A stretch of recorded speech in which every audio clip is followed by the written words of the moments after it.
빗소리가 유리창을 두들겼습니다. 자정이 넘은 성산동 편의점 5성 마켓 성산점은 형광등 불빛만 밝았습니다. 강태우는 카운터에 팔꿈치를 괜 채 스마트폰을 내려다보고 있었습니다. 23, 대학을 휴학한 지 2해째였습니다. 낮에는 배달 일을 하고 밤에는 이곳 야간 알바로 버텼습니다. 강풍이 간판을 흔들었습니다. 뒷문 쪽에서 무언가 부딪히는 소리가 들렸습니다.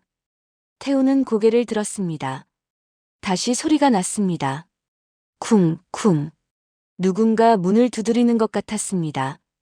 태우는 일어나 뒷문 쪽으로 걸어갔습니다. 문을 열자 찬바람과 함께 비가 쏟아져 들어왔습니다.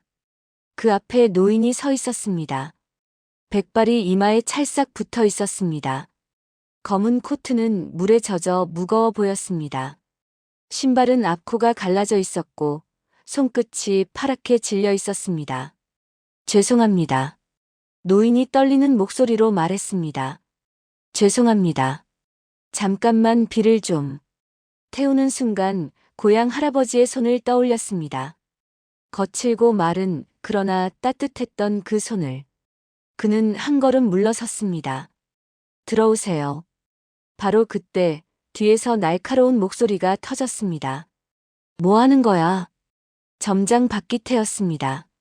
52의 나이에도 목소리는 날카로웠습니다. 그는 큰 걸음으로 다가와 노인을 노려봤습니다. 여긴 손님이 올 공간이에요. 나가시라고요. 비가 많이 오는데요. 태우가 조심스럽게 말했습니다. 점장의 눈빛이 차가워졌습니다. 규정이 있어. 무단 출입 금지야. 노인은 다시 죄송합니다를 반복하며 뒷걸음질 쳤습니다. 문이 닫혔습니다. 태우는 유리문 너머로 노인이 처마 밑에 웅크리고 앉는 모습을 봤습니다. 시간이 흘렀습니다. 태우는 냉장고 앞에 섰습니다. 폐기 처리될 도시락 3개가 바구니에 담겨 있었습니다. 유통기한이 1시간 남았습니다. 그는 하나를 꺼내 전자레인지에 돌렸습니다. 따뜻해진 도시락을 들고 뒷문을 열었습니다. 괜찮으시면 드세요. 노인의 눈에 눈물이 맺혔습니다. 그는 두 손으로 도시락을 받아들었습니다. 고맙습니다. 정말 고맙습니다. 태우는 아무 말도 하지 않았습니다. 그저 고개를 끄덕이고 돌아섰습니다. 다음 날 아침 점장에게 불려갔습니다. CCTV 확인했어. 무단 제공 금지라고 했지? 다음에 또 이러면 그만둬. 태우는 죄송합니다라고 말했습니다. 그러나 가슴속에서는 무언가 뜨거운 것이 끓어올랐습니다. 퇴근길 그는 도민지에게 문자를 보냈습니다. 그냥 보낼 수 없었어. 답장이 왔습니다. 잘했어. 넌 그래야 해. 태우는 스마트폰을 주머니에 넣고 빗길을 걸었습니다. 규정과 인간성 사이 그 경계에서 그는 처음으로 자신의 선택을 마주했습니다. 뒷문은 아직 그곳에 있었습니다. 사흘이 지났습니다. 노인은 다시 나타났습니다. 이번에는 뒷문이 아니라 편의점 앞이었습니다. 처마 밑에 쪼그리고 앉아 있었습니다. 코트는 여전히 낡았고 신발은 여전히 갈라져 있었습니다. 태우는 창밖을 내다봤습니다. 노인이 손을 비비며 입김을 불고 있었습니다. 점장이 문을 벌컥 열었습니다. 여기서 뭐 하시는 거예요? 노인이 고개를 들었습니다. 죄송합니다. 금방 갈게요.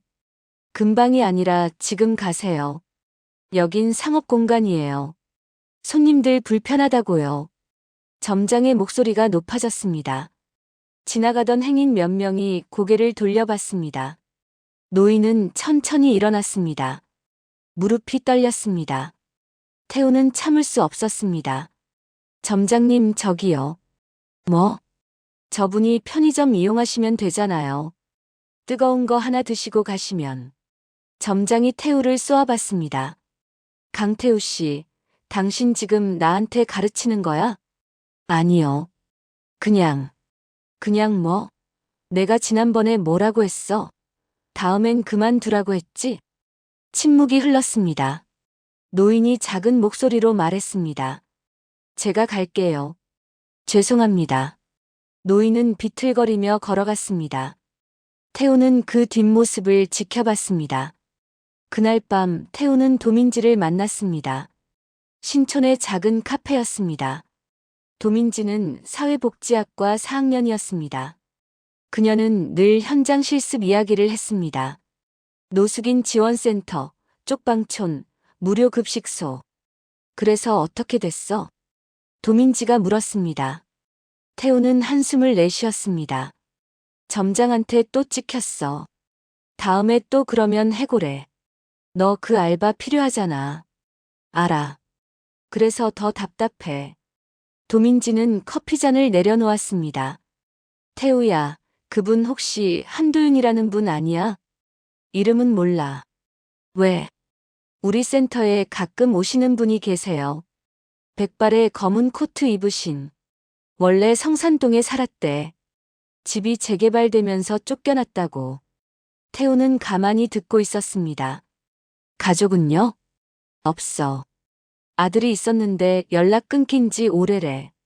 연금도 적고 기초생활수급자 신청도 안 되고. 경계선에 있는 거지. 경계선? 제도의 경계. 도움이 필요한데 도움받을 자격이 안 되는. 그런 사람들이 의외로 많아. 태우는 창밖을 내다봤습니다. 거리에는 사람들이 분주히 지나갔습니다. 모두 어딘가로 향하고 있었습니다. 그러나 한도윤은 갈 곳이 없었습니다. 내가 뭘 할 수 있을까? 도민지가 말했습니다. 지금 당장은 아무것도 못할 수도 있어. 하지만 외면하지 않는 것만으로도 의미가 있어. 그게 무슨 의미야? 나 하나 잘못하면 직장 잃는데. 알아. 근데 태우야, 넌 이미 선택했잖아. 그 도시락 건넬 때. 태우는 아무 말도 하지 못했습니다. 다음 날 새벽 태우는 편의점 뒷문을 열었습니다.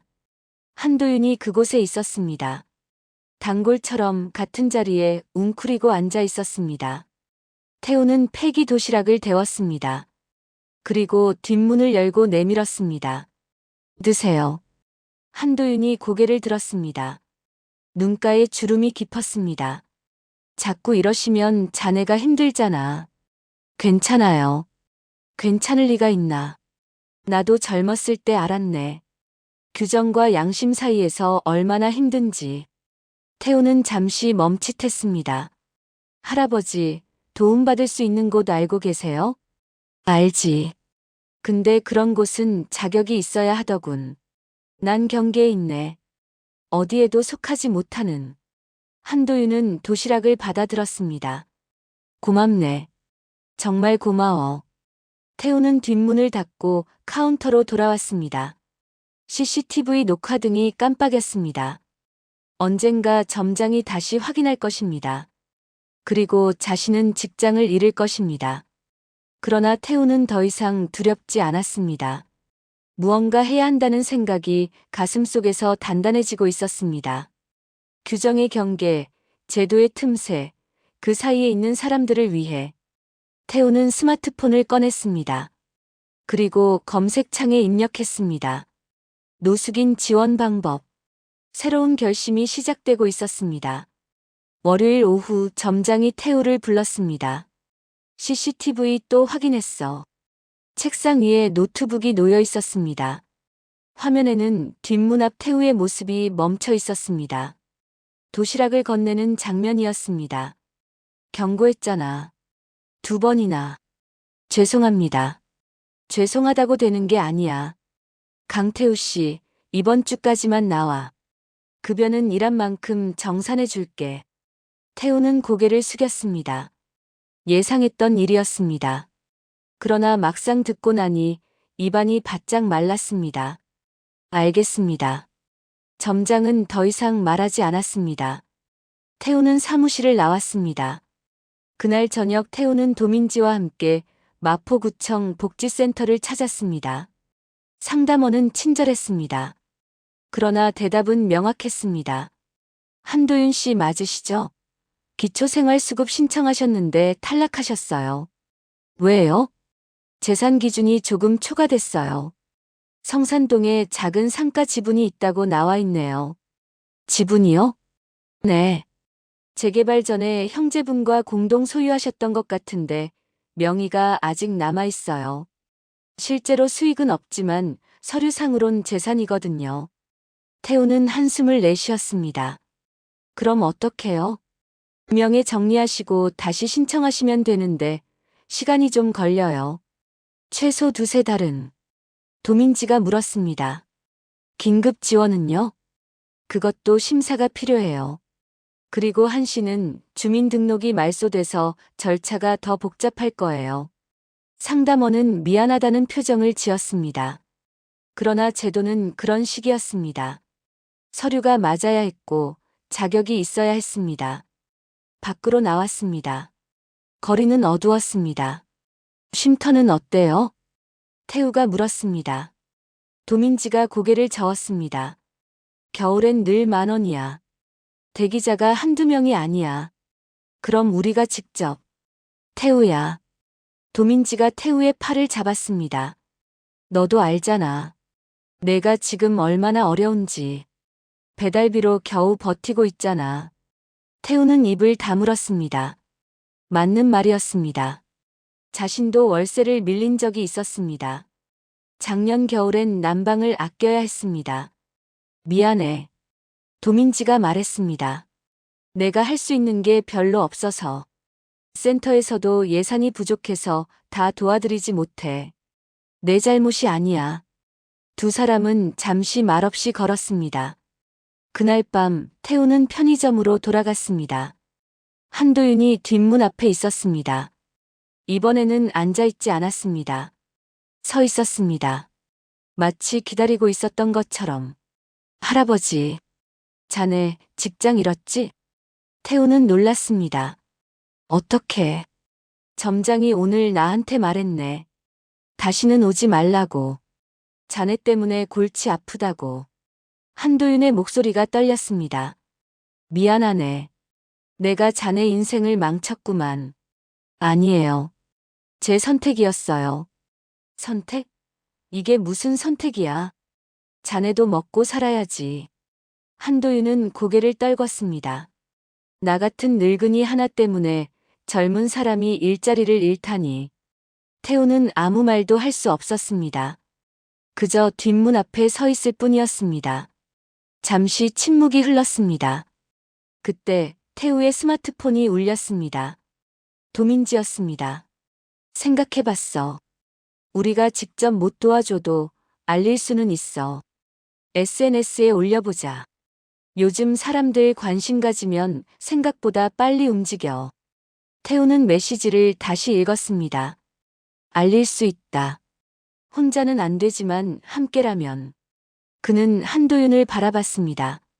할아버지, 사진 한 장만 찍어도 될까요? 사진? 네. 할아버지 이야기를 사람들한테 알리고 싶어요. 한도윤은 잠시 망설였습니다. 그러나 곧 고개를 끄덕였습니다.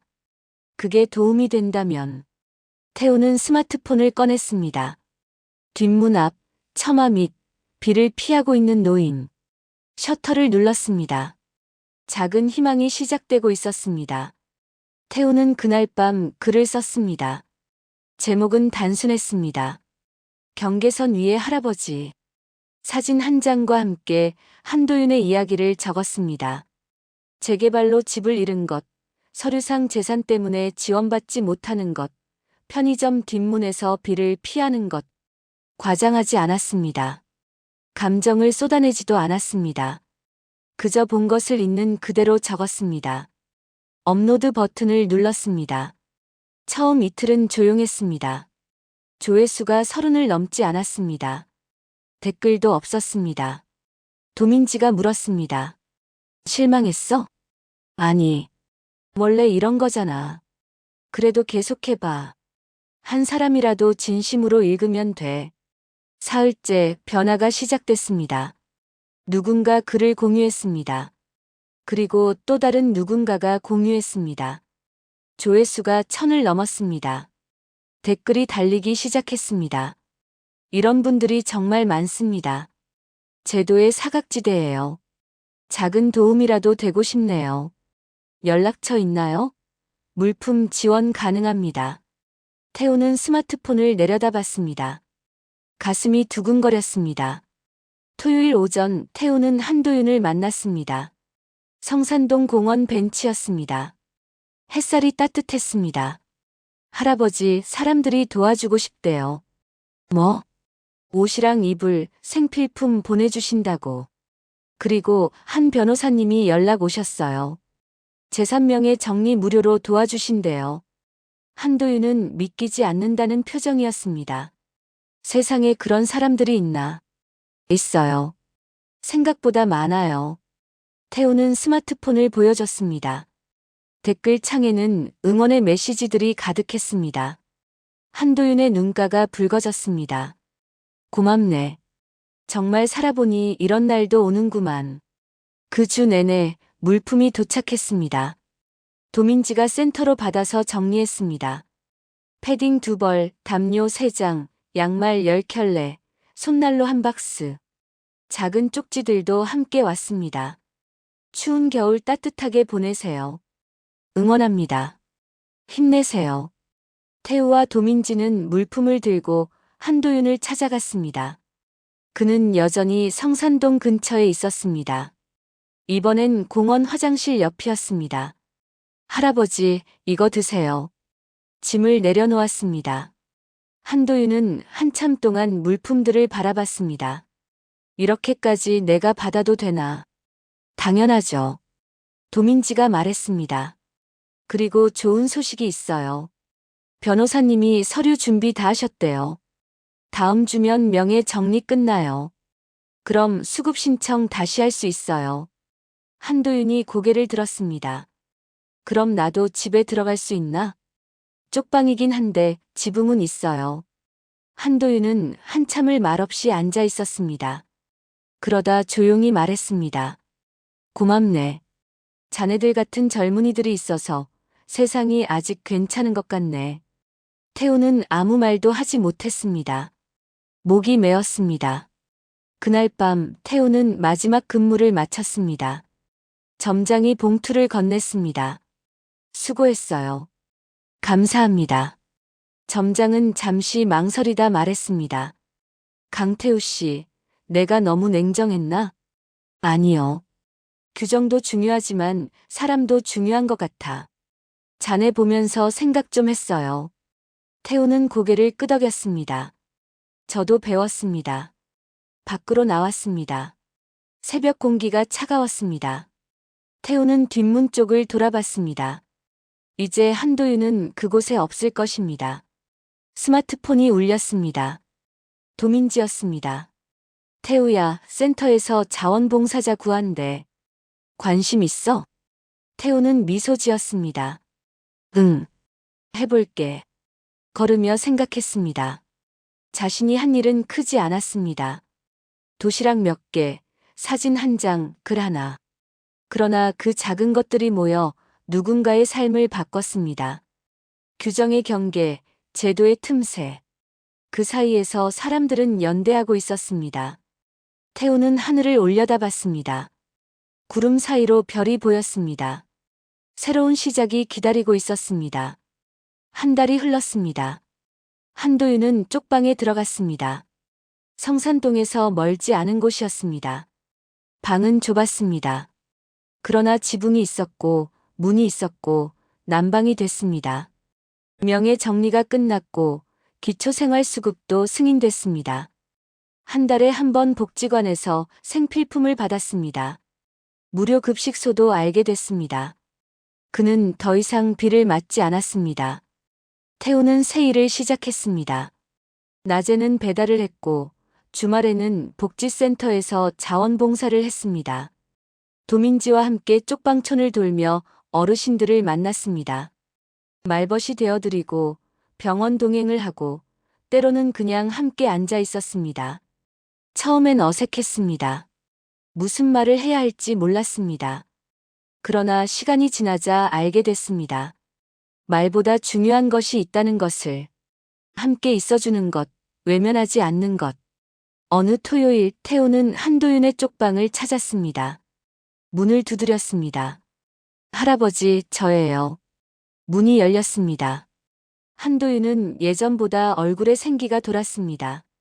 패딩을 입고 있었습니다. 사람들이 보내준 것이었습니다.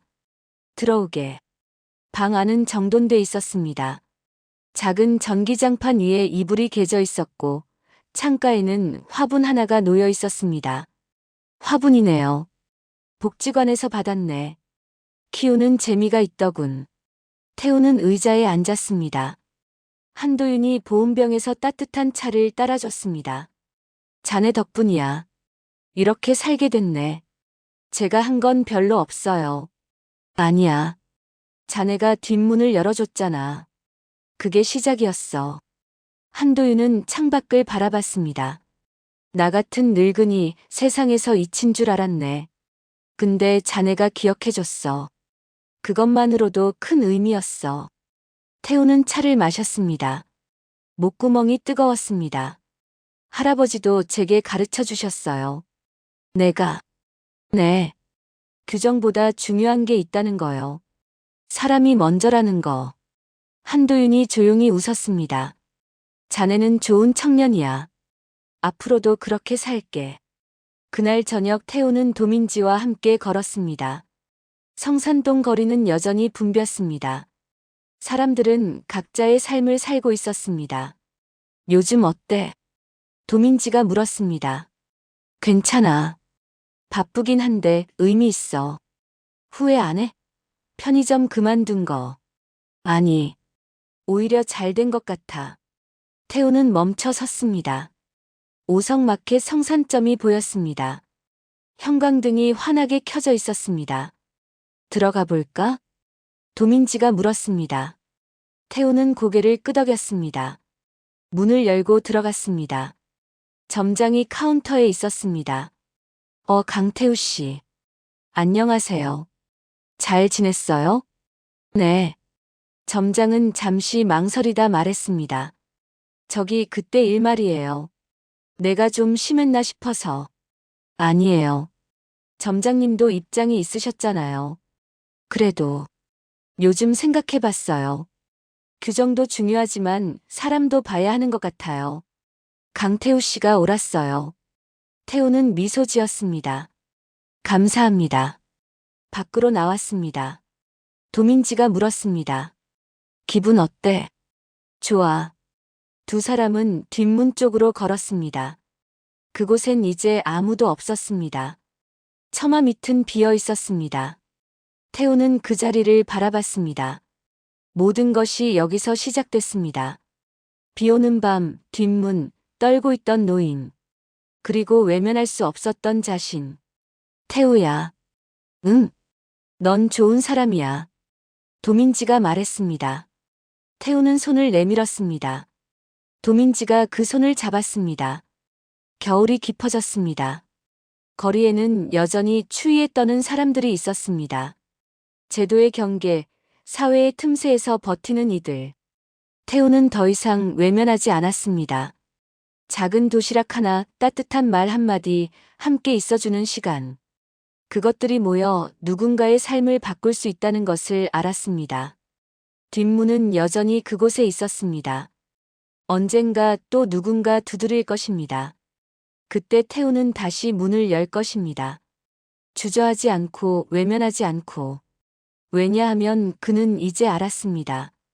경계선 위의 사람들에게 필요한 것은 거창한 무언가가 아니라 작지만 따뜻한 연결이라는 것을. 그리고 그 연결은 누구나 만들 수 있다는 것을. 태우는 앞으로 걸어갔습니다. 새로운 아침이 기다리고 있었습니다.